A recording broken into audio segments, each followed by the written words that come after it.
If you haven't already noticed a trend here on the podcast, self-help and business growth is a priority topic, and how we do that is by turning down the hustle so we're working smarter, not harder. And so another development topic I want to cover today, it may sound a bit counterintuitive, but it's the concept that what got you here won't get you there. And I think that this podcast episode is coming at a perfect time. Let me explain further. What got you here won't get you there. It sounds a bit cryptic, right? But it's not a riddle. It's not confusing. It is exactly how it sounds. What got you here won't get you there. You're listening to Turn Down the Hustle, the podcast dedicated to transforming how you run your creative online t-shirt business by working smarter, not harder, so you can spend more time with your why, people, and passions that matter most in your life. So throw on your favorite graphic tee and turn up the heat press, because it's time to turn down the hustle. Here's your host, digital marketer, cold brew lover, t-shirt maker, freckled hype girl, and owner of Sunkissed Virtual Assistant, Amy. This was a book recommended to me by a senior NCO roughly 5 or 6 years ago, and when I read it, it really did help me in my military career. But about a year ago, I started looking at this book through the lens of a small business owner, and I thought it was also super practical and super helpful when it talks about getting to the next level. Success, we all want it, right? It looks different to different people. It might even change depending on the season you're in. And success is great, don't get me wrong. But sometimes our past victories can become a cozy spot. It's comfortable and it keeps you from taking chances and trying a new thing and maybe getting uncomfortable. Instead, we want to just keep redoing the actions or the processes we did to get to this point because it was working for us. And sometimes if we start to stagnate, or maybe we're not growing at the rate at which we could be, maybe even more exponentially, maybe it's because what got us here won't get us there. Those old tricks and habits that got us where we are, they might not cut it for the next level. In fact, they could actually be secretly sabotaging our chances to the next level. Before we get into the application piece of this podcast episode, I do want to take a second to maybe give you the Cliff Notes version of this book. So even if you haven't read it, you can still follow along with where we're going in this podcast episode. If you do want to read it, whether physical copy or an audiobook, I will drop the link in the show notes below. All you have to do is go to sunkissva.com/14. That's the number 14. And you can see all of the notes covered from this episode. This book is all about the idea that sometimes we get stuck in our ways and we think, well, if it worked before, it'll work again. But as we know, that's not always the case. Now, Marshall Goldsmith, the author, also creates and points out 20 habits that can actually be a roadblock to success. It can include things from maybe always needing to win, or you're being overly critical or judgmental, or never admitting when you're wrong. And this book isn't just about pointing out the issues, though. It's about self-awareness and getting feedback from others around you. And we'll talk about the concept called feed forward, which is all about giving and receiving helpful suggestions for the future, so maybe you can change or adapt. So you're thinking about how the future can look versus replaying, recounting, beating yourself up for past behavior. It's really just a mindset shift. And the book also gives us a 4-step plan. You know, I love plans, steps, processes. He breaks that down for you, so when you are ready to work on these habits, you know how to guide and work through those. So it's pretty much like perfect self-help book. I'm super into those. But what I'm going to do for you in this episode is take that concept that he has laid out, what got you here won't get you there, and we're going to apply it to our small businesses. Okay, to kick this off, let's talk about the success delusion. So what exactly is this? I kind of already alluded to it before, but it's the mistake of believing that your actions can repeat success over and over again, even when maybe the situation changes. So what do I mean by that, especially in a small business context? So it means that when your processes, your actions, your sales tactics, yes, it may bring you in sales or grow your business.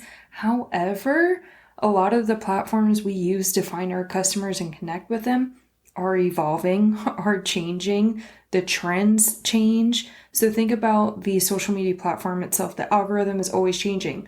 So if you're always doing the same thing over and over again while the platform is changing, that could lead to success delusion because what you were doing before probably won't continue to work. Think about the trends too. I just gave that example. Think about if your designs from last year, they were top sellers, and you go to sell them again this year and they're not really selling that well. Well, maybe the trends have changed. So maybe you have to switch some things up. And you can fall victim to this quote unquote delusion whenever you start to get complacent with your processes or you get overly confident due to what you've accomplished before, where you're thinking, hey, last September I did this amount of sales and I'm doing the same thing again. Why isn't it working? You're falling into that success delusion. You don't think that you need to change your processes or you can't be touched. You're superior in the sense of you don't need to adapt or change. You don't have to continue to be creative. You've seen success before, so this should be working again. When you're running your business, there are so many external factors that are at play, whether from the customers, the market, the trends, you name it, that your processes has to evolve and adapt with them. If you want to overcome the success delusion, you have to be creative. You have to be adaptable. You have to be flexible. I may have said this on the podcast before, but in the Air Force, we say that flexibility is the key to air power. Yes, we can mission plan and brief all day and study up on our adversary and know our capabilities, but things are going to change. It's not going to go according to plan, and you have to be flexible. You have to be willing to adapt if you want to win. Winning can look like different things, like I talked about success. Maybe it's sales, maybe it's growing your business, maybe it's just having a creative outlet and being able to fund that creative outlet. Maybe it's being that role model for your kids or your nieces or your nephews on what is possible for entrepreneurship, that you can start something from scratch and be successful. That's all up to you on how you do that, but it's really important that you are self-reflecting on what is working, but making sure that you're keeping in check what might be an external factor that has to adapt with time. Using my day job as an example again, not only do we mission plan, brief, then go execute the mission, we don't go home after that. We come back, we gather our notes, and we put together what actually happened because everybody has a different perspective on how the mission went. We're all doing different things, and we debrief. I think a lot of times in small business, we debrief what went wrong. So when a tea party flops, or we didn't make any sales in a week, or no one's engaging with our post, we're usually primed to try to figure out what went wrong, or people aren't buying this, that, and the other.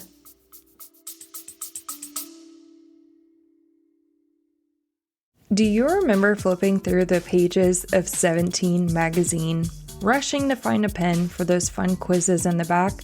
Well, get ready to relive that excitement with my first ever quiz. This time, we're not figuring out which boy band you are. We're diving into what your email habits say about your summer activities. Are you a pool party, a beach day, 4th of July fireworks, or a sunrise jog? It's a fun, quick 10-question test that will give you some surprising insights into your email marketing style.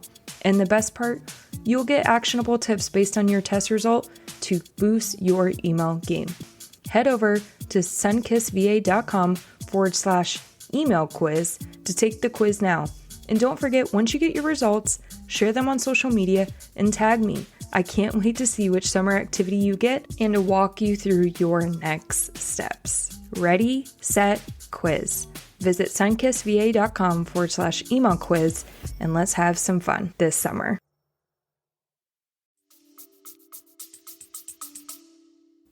When was the last time you quote unquote debriefed yourself when things went right? If you have any of my Tea Party planners, I've given you a KPI sheet, so you are tracking your metrics, But not only am I asking you like, hey, what do you want to improve? But it's important to point out what went right. This party was so successful. Why was that? So you're not thinking, hey, this party went well. This party didn't go well. Now it's not working. No, pinpoint what went well in this party. Did you have a super engaged host? Was it the time that you posted these posts? Was it the products that you posted? Was it the directions you gave the host because you were very engaging? Did you vet the host to make sure that they would be a good fit to host a tea party? I think it's really important that when things are going well, you also dive deep and figure out what actually caused that to go well. Did you just happen to post and catch the algorithm at the right time and your reel went viral? Or was it actually content that really resonated with your audience? When you can figure out what is creating this success, you can better plan for it the next time. Whew, okay, now that we've covered success delusion, let's move on to talking about the 20 habits that can hold successful people back from reaching new levels of success. So notice I said it's not the 20 habits that keep unsuccessful people from being successful. No, I'm talking about those that are successful to reaching the next level. If you're listening to this podcast, that's telling me that you are an active business owner that maybe sells t-shirts or pens or tumblers online. You take your business very seriously and you're reaching out for additional resources to figure out how you can either shape yourself, your character as a business owner, or find some new tips and tricks on how to run your business. So I'd argue that you are probably successful in your business right now just by taking the time out to self-educate yourself. So I want you to listen to these 20 habits. If you're driving or you're on a walk, don't worry about stopping to try to write them down or grabbing a pen and almost wrecking. Don't do that.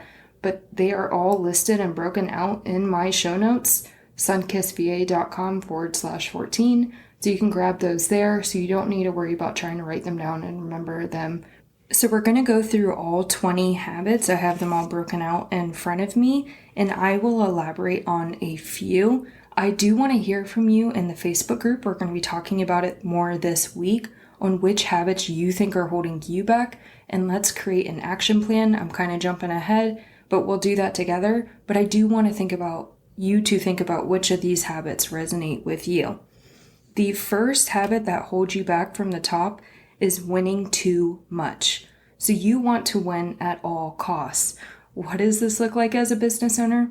This means, to me, it was super obvious. In business, this means you're more worried about your orders or your revenue than anything else. Like at all costs, you want to make money. And the first thing that slips when you start to do that is your customer service.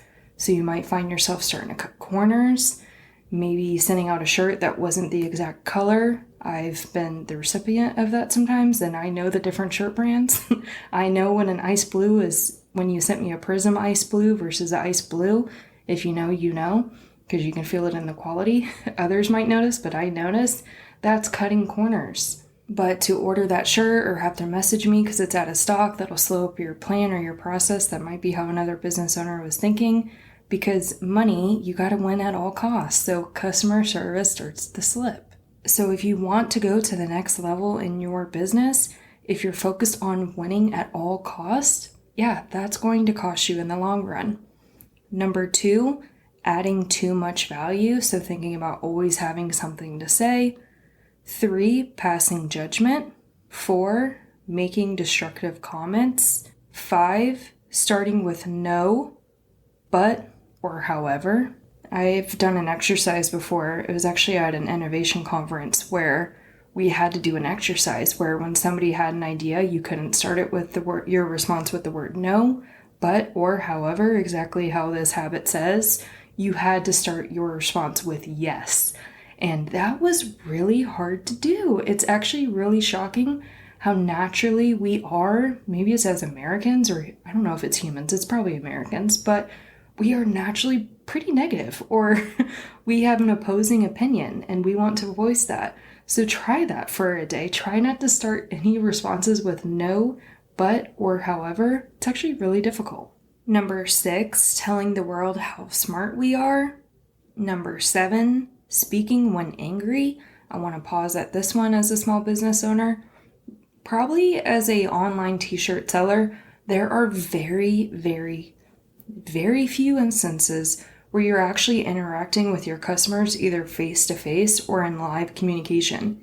So maybe they came to pick up something from the porch pickup and you interacted there, or maybe you're at a vendor event and you're interacting with them there, or you're on a Facebook Live and you're reading their comments. Very rarely is that live interaction happening. Typically, it's either a message they send, a comment they posted, or an email they sent. So what does that mean? You have time to take a deep breath, gather your thoughts, then respond to them. If you need to type up the email and then leave it for the night, go to sleep, and then send it the next day, that's always best. But as a business owner, we really do not want to speak when we're angry. Take a second to collect yourself, then respond. Number 8, negativity.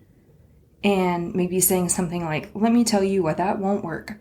Or it kind of goes back to number 6, telling the world how smart we are. Also on social media, you have the option on how you want to show up as a business owner and how does your business make people feel? What do they think when they come to your group or your website? And if you are always sharing negative things time after time after time, that's going to eventually wear down on people. And I really don't know how being negative all the time is going to take you to the next level. I do think there's a level of vulnerability that we want as business owners so they get to know the real us and they know that we're not perfect, we're human too. But that negative stuff, maybe type out a post if that makes you feel better, and before you hit post, you delete it. So however you deal with that is up to you, but just keep in mind that we don't normally want to be around somebody that's negative all the time. So as a business owner, why would we want to follow a business that's also negative all the time? It's draining. We all have problems. Number 9, withholding information. 10, failing to give proper recognition. 11, claiming undeserved credit. 12, making excuses. I'll pause on this one as a small business owner. If you messed up, you messed up. I just said we're human. Just admit that. The excuses get old as well.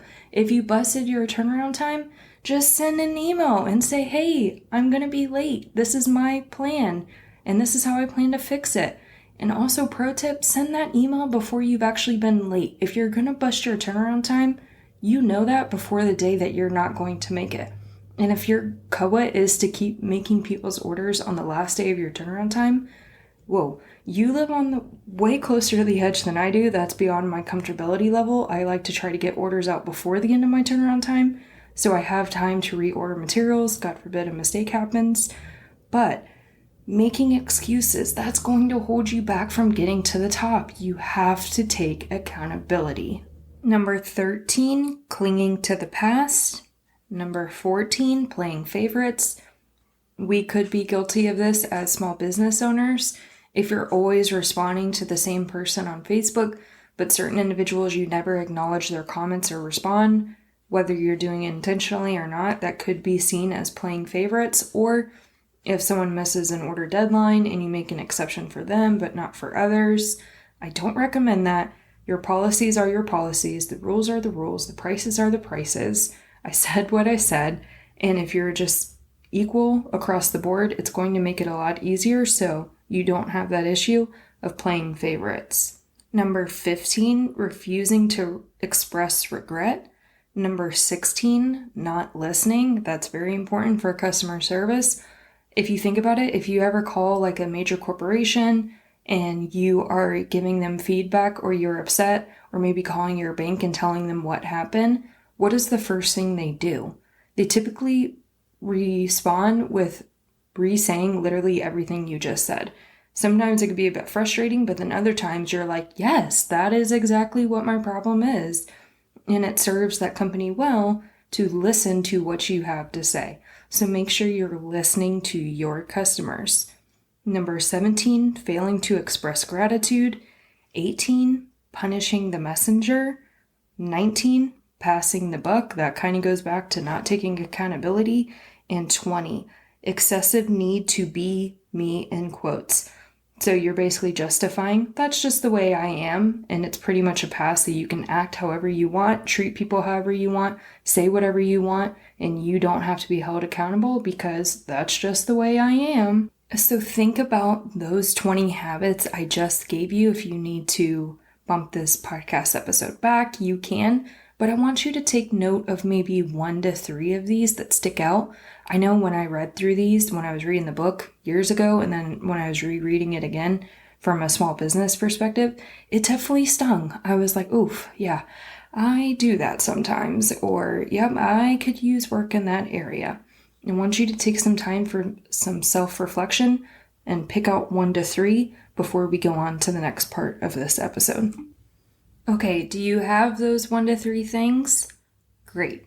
Now in this next part, we're going to move into the power of feedback and how it can help you break free from those habits that could be holding you back from that next level. Now, feedback, it's an amazing tool. Not only can you give others feedback, but then people can give you feedback as well for improvement. Now we're jumping back into feed forward. That's what I talked about at the beginning of the episode. And what you're going to do for feed forward from the book is you're going to pick that behavior or habit you want to work on. It can be any one of those 20 things. Just pick one for now and we'll work through, and then you come back and pick your next thing. Now I want you to share this with someone you trust. Describe to them what you are trying to improve with that habit. There's no judgment. We're all a work in progress. And then I want you to ask them for suggestions on how you can get better at this. And when they share their feedback with you, you're going to listen. You're not going to share any buts or howevers. You're not going to try to defend yourself. You're just going to have an open heart and open ears, open mind, and just think about what they are saying. The reason why I also really like this feed forward mentality is because if you were to go up to that family member, especially if it might be somebody who just loves you and thinks you're great, whoever that family member is for you is probably my mom for me, and you said, hey, what do you think I could work on, as a business owner or as a person? They might have a hard time coming up with that at first, but if you're coming to them with this habit that you've picked out from this list and kind of planting the seed on where you're looking to improve, it might help generate feedback for you from them on how maybe you could accomplish this. I get it that change is not always easy. However, nothing changes if nothing changes. Super simple idea, methodology, but it's so true. Nothing changes if nothing changes. And I know resistance is naturally easier and it feels easier to stay stuck. However, change is just around the corner, and that's what's going to help you get to that next level. When you feel that resistance starting to creep in, take it as a sign that you are in the right direction. If it was easy, if small business and entrepreneurship was easy, literally everyone would do it. But not everyone is cut out for this. But you are here for a reason, and we have to continue to take feedback, reflect, take inventory, figure out what's going well, but also maybe what's not going so well, so we can move on to the next level. Feedback and change, they are our friends on this journey of life in small business. And it's what's going to help you break free from where you're at, staying stuck, so we can get there, because what got us here is not going to get us there. Y'all, I am fired up. If you haven't noticed, on these podcast episodes, I talk really fast. You might even hear me taking a breath in between talking.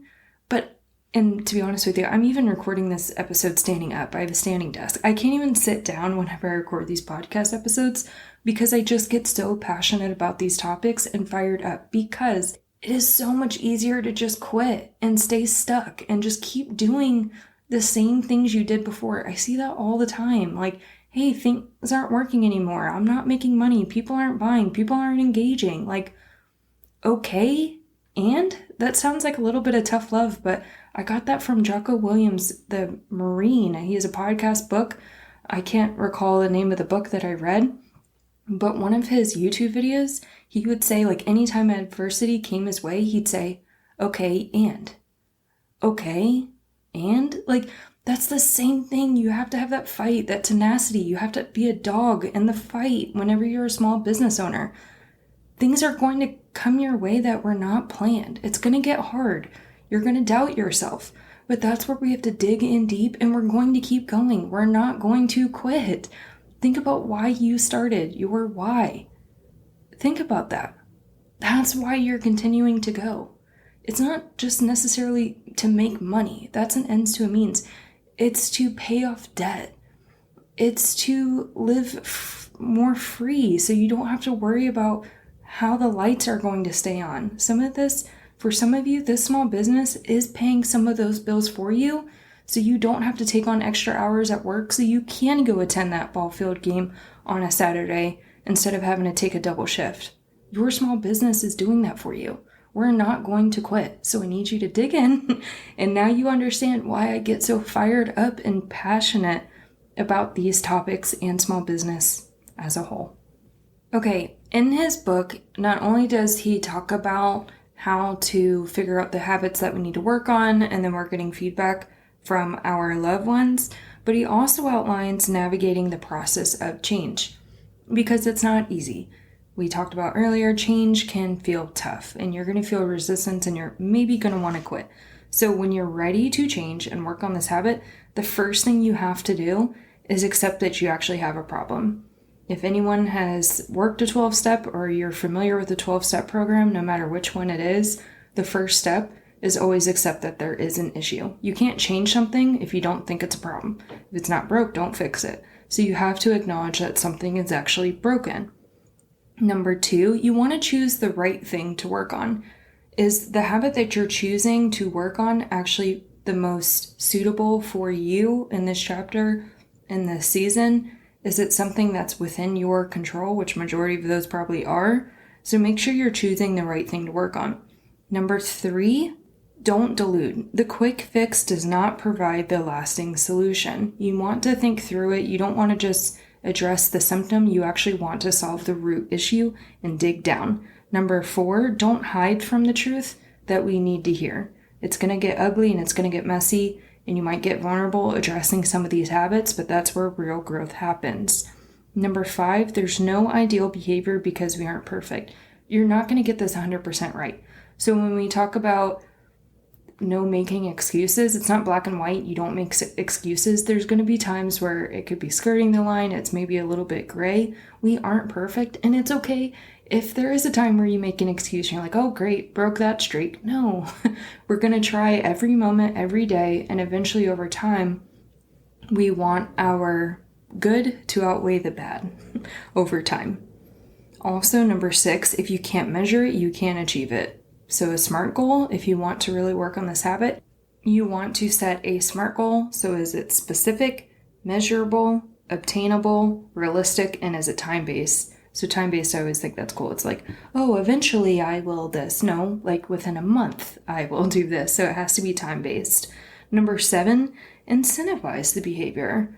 It's like cranking out that good old chore chart, or if you bring home all A's, you're going to get this, Is there a way where you could maybe incentivize yourself? And if you feel like you normally can't be incentivized because you're like, if I want it, I'm going to go get it. Or if I want it, I'm going to go do it. Maybe withhold some of those things. So for me, it might be getting a pedicure. And yeah, I do like getting routine pedicures, but if I'm trying to change something, maybe I could withhold that from myself and then reward myself back when I complete the behavior. So it's almost like I'm manipulating myself to change, but hey, whatever works, works. And number 8, the best time to change is right now. Never mind the time in the past, but you're thinking ahead and how much good can happen if you just start today. Let's start today. And also, let's not forget about accountability. In our Facebook group, you're filled with other people that are going through a similar journey as you. So yes, the world of small business and entrepreneurship can be lonely when you're a one-man team. People don't necessarily understand and you can't really vent to your customers. Bring that to the Facebook group. Bring your problems, bring your ideas, bring your wins. Let's share them there. Tell us what you're trying to work on, your habit. Check back in and let's see how you're doing on it. So to recap on today's episode, what got you here won't get you there. If you think that you can just keep rinsing, repeating, and doing the exact same thing that you were doing last year, this year, and you're still going to get success, that's known as the success delusion. Things have changed. Social media has changed. Your customers have probably switched up some. The trends have changed. You've evolved. You've grown. You've learned things. You've picked up new skills and strategies. So let's make new decisions with the new information we have so we can show up as our best self. And the best practical application for this is social media. If you're hitting a brick wall with social media because you feel like people are not engaging, maybe it's time to go live. Maybe it's time to try out those reels or set up that email list so you're working around the algorithm and it's not stopping you from making money and converting sales. Maybe it's time to build a website so you can actually funnel traffic there and you're not relying on Facebook Messenger to take their orders.